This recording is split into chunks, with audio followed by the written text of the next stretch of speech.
Rest periods, they're not just like catching your breath. They're allowing your body to replenish the fuel it needs to perform the next set well. This is the most common mistake I see. People rest based on how they feel, not based on what the goal of the set is. If you're serious about getting results, stop guessing. Just get a timer, set a timer on your phone or your watch and stick with that timer. Hey everyone, and welcome back to the Broads podcast. I am so glad you're here. I'm so glad you're here. Before we start, please, would you do me a little favor? Take a quick second and follow the show on Apple Podcasts or Spotify so you never, ever, ever miss an episode. It's really important for us to grow and also to know that you're actually listening to the episode, because then you're not going to miss any. Today, we are talking about something that most people do not consider in the gym.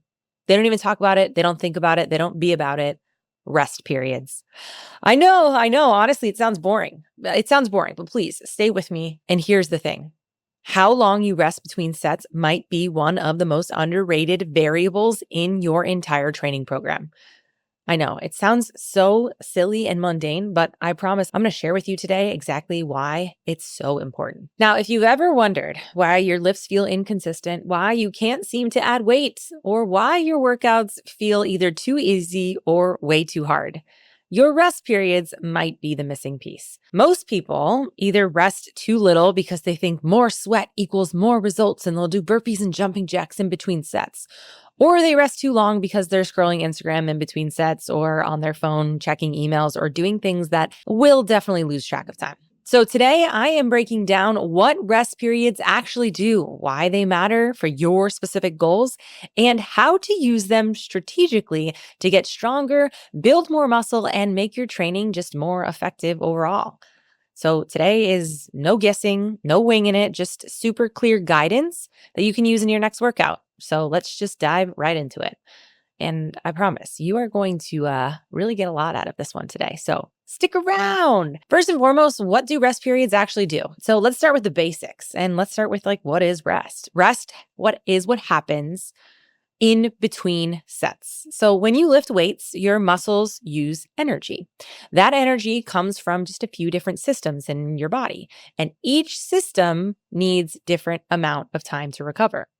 Now, rest periods, they're not just catching your breath. And a lot of people think, no, I'm good now. They're allowing your body to replenish the fuel it needs to perform the next set well. So here's what your body is doing during rest. First, you are restoring ATP and creatine phosphate. These are the immediate energy sources that your muscles use for heavy and explosive lifts. So when you do a set of squats or bench press, you're basically draining these stores. They replenish pretty quickly, about 3 to 5 minutes for full recovery. But if you don't wait long enough, your next set will suffer. So maybe think about the last time you went on a heavy set and you tried to go right away. You didn't give your body that rest you needed. Second, you are clearing metabolic byproducts. So basically when you lift, your muscle produces lactic and hydrogen ions. That's that burning feeling that you get. Now, these byproducts create fatigue, and rest actually gives your body time to clear them out so you can perform even better on the next set. And third, you are lowering your heart rate. Heavy lifting spikes your heart rate. If you jump right back in before your heart rate comes down, you're actually working on a more fatigued state, which typically reduces how much weight you can lift or how many reps you can do. And fourth, you are getting a mental reset. And this one's pretty overlooked, I would say. Rest gives your brain time to refocus, reset your technique, actually step out of it and step back in, and then just mentally prepare for the next set. And so if you're just rushing through your workouts, you're more likely to lose focus and let your form slip. So here is the key point. Rest isn't laziness. Rest is a part of the training stimulus. And the amount that you rest directly affects whether you're training for strength, hypertrophy, or endurance. Ooh, which one are you training for? Now let's talk about why those rest periods matter for your goals. Now, not all rest periods are created equal. The amount of time that you rest should match what you're trying to achieve. So let's just break it down by goal. If your goal is strength or lifting heavy weight, you want to lift as much weight as possible with good form. Now, that requires your nervous system and your energy systems to be as fresh as possible.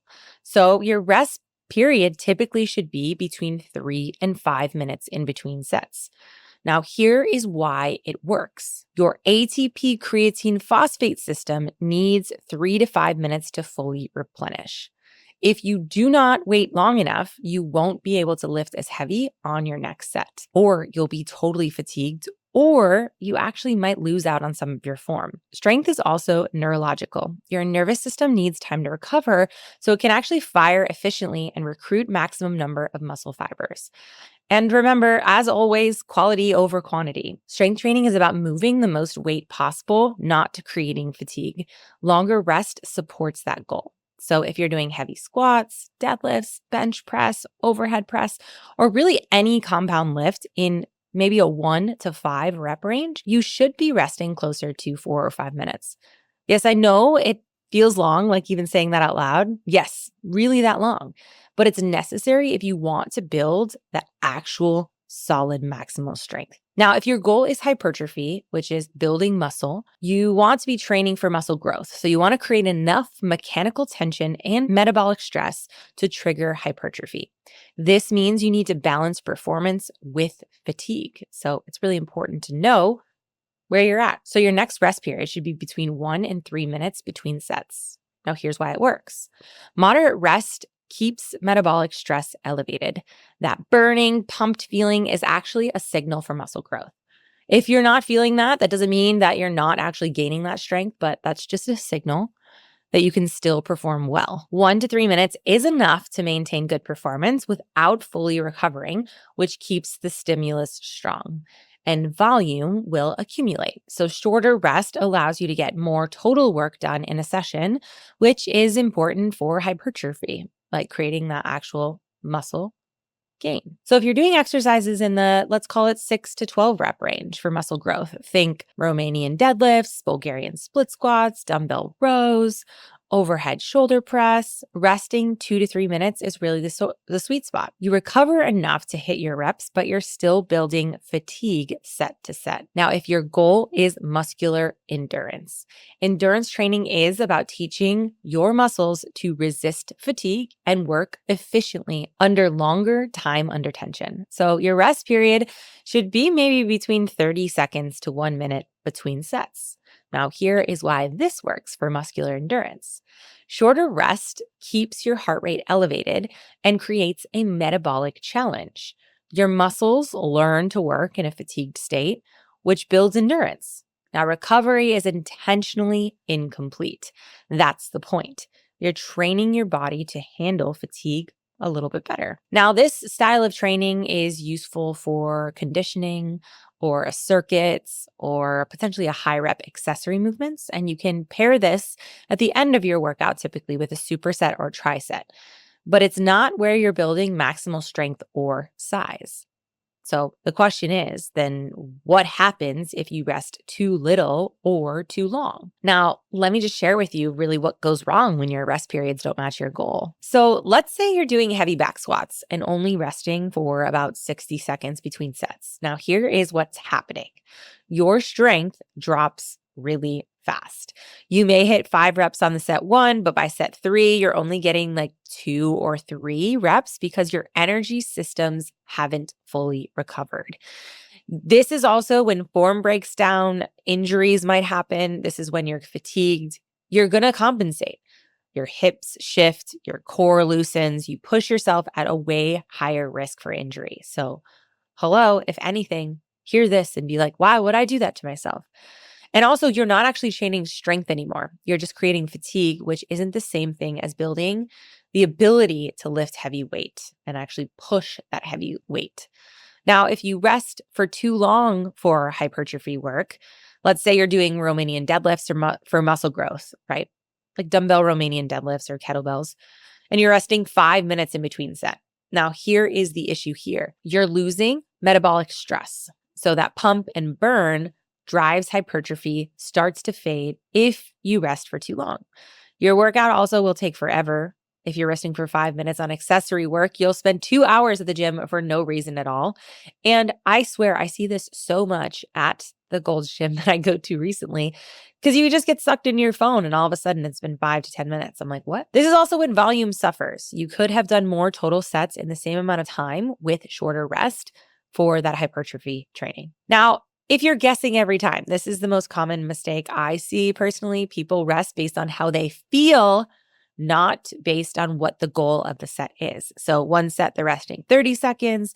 The next, they rest for 4 minutes because they're on some TikTok video that they need to watch the rest of.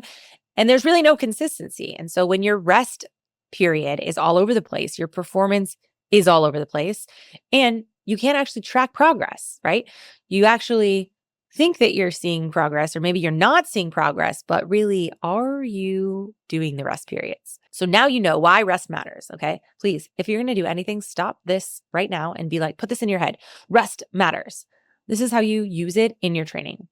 First and foremost, we need to match the rest to the exercise and the goal. So simple guideline here. There is nuance to this, but for heavy compound lifts, squats, dead, bench, overhead press, if your strength focus is 1 to 5 reps, rest for 3 to 5 minutes. If your focus is hypertrophy, 6 to 10 reps, rest 2 to 3 minutes. For accessory lifts, RDLs, lunges, rows, dumbbell press, if your hypertrophy focus is 8 to 12 reps, rest 2 to 3 minutes. For higher rep work, 12 to 15 reps, rest 1 to 2 minutes. Again, a little bit of nuance there, but helpful to understand there. For isolation exercises like bicep curls, lateral raises, tricep extensions, leg curls, at 10 to 15 plus reps, rest 90 seconds to 2 minutes. Now, within that range, larger muscle groups like hamstrings will need closer to 2 minutes, while maybe smaller muscles like biceps, lateral delts, rear delts, that can work with 90 seconds. And if you're doing endurance-focused work, and so this is really just circuit training, conditioning movements, or basically anything above 15 reps, rest 30 seconds to 1 minute. And remember, with endurance training, you are intentionally keeping your heart rate elevated and working at that fatigued state, unlike our strength and hypertrophy training. That incomplete recovery is really the whole point, because you want to build that endurance overall. Now, if you're serious about getting results, stop guessing. Just get a timer. Set a timer on your phone or your watch and stick with that timer. Probably not on your phone, or at least put it in do not disturb.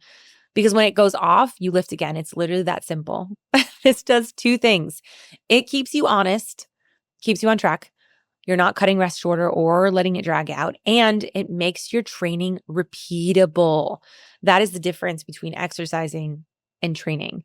If you rest 2 minutes this week and 4 minutes next week, you can't tell if your performance improved, tanked, or you just rested longer. This is also where you want to track it in your program. In your workout log, note your rest periods, just like you note sets, reps, and weights. So for example, back squat, 185 times 5 reps, 3 minutes rest. This way that you can see if your performance is improving under the same conditions. You can also adjust based on how you feel, but caveat, not too much. So if you're supposed to rest for 3 minutes, but you feel ready at 2:30, go for it.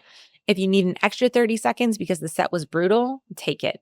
Rest periods are a guideline, not a full-on rule, but don't let how you feel become an excuse to rest 6 minutes because you're on fucking TikTok when you should be resting too. Now, let me just share with you some real examples of rest periods in action and really just kind of share with you what it looks like. Now, let's do this workout, strength-focused lower body. So let's go back to our back squat example. 4 sets of 5 at 80 to 85% of your 1 rep max, or maybe an RPE 8 or 9, okay?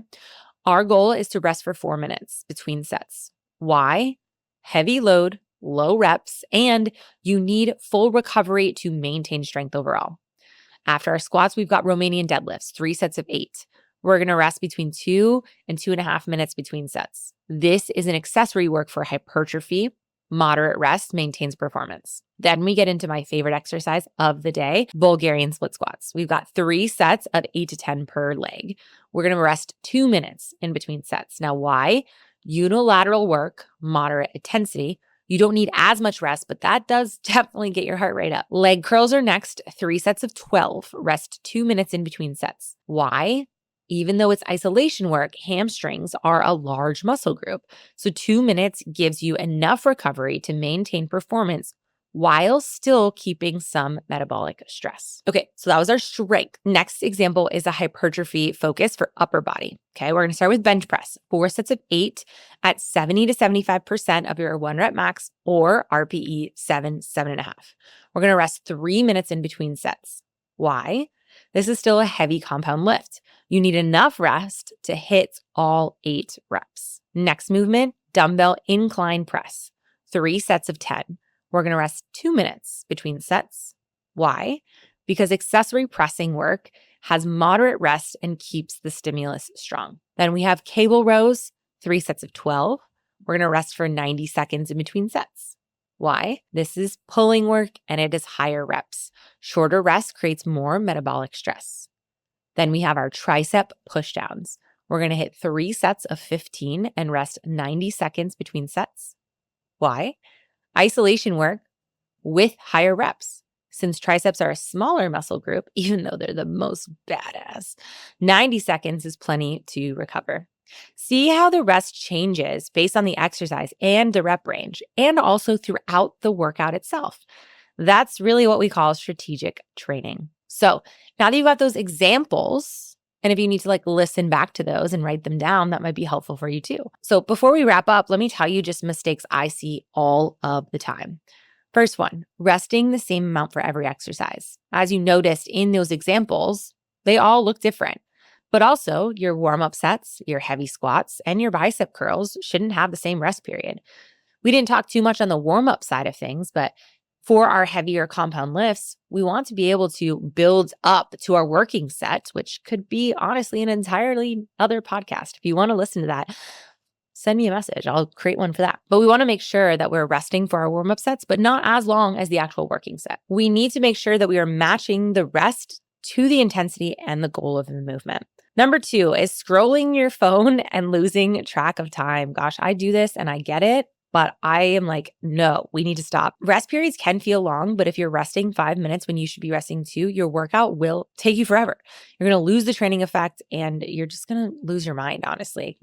Use a timer. Mistake number 3 is rushing through the rest to, quote, feel the burn. I used to hear this all the time. More fatigue doesn't mean better results. If you're training for strength, and you cut your rest too short, you're making yourself tired and you are not building strength anymore. Listen to that again.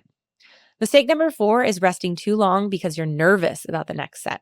This one's actually pretty sneaky because if you're lifting heavy and maybe feeling anxious, you might rest 6 or 7 minutes instead of 3 to 5. And that little extra rest is fine, but don't let fear drag you out of your workout. Please just jump into it. You are ready.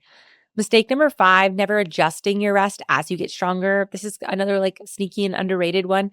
As you get stronger and more conditioned, you might find that you need less rest to perform well, and that is great. Shortening your rest slightly over time as your work capacity improves. Just don't rush it. I feel like so much of the time people are just rushing through it. So if we were to pull this all together, a whole podcast on rest periods, they are not sexy. I know it is not the sexy part of training, but honestly, they're one of the most important, I think, warm-ups and rest periods. The difference between resting 90 seconds and resting 4 minutes can be the difference between building strength and just making yourself fucking tired and just going through the movements. So when you actually match your rest to your goal, strength, hypertrophy, or endurance, you make every set count. You lift heavier, you build more muscle, and you stop wasting time in the gym doing shit that doesn't actually move the needle. Because listen, I'm all about working out and exercising, but if we are not seeing progress in moving that needle, it's going to be so much harder for you to actually stick with it. So here's my challenge for you this week. Pick one workout and time your rest periods. Use the guidelines I gave you. See how it feels. I promise you, you will notice a difference in how strong you feel, how consistent your performance is, and how much more intentional training becomes overall. Notice how I'm saying training and not workouts or exercising. If this episode gave you clarity or a few new ideas to try in your next workout, please make sure that you follow our show on Apple Podcast, Spotify Podcasts, YouTube. Leave a review, rating, and share this with a friend in your life. More women need to take up space, feel stronger, and more confident in their skin. So thank you for listening, and I will see you on the next one.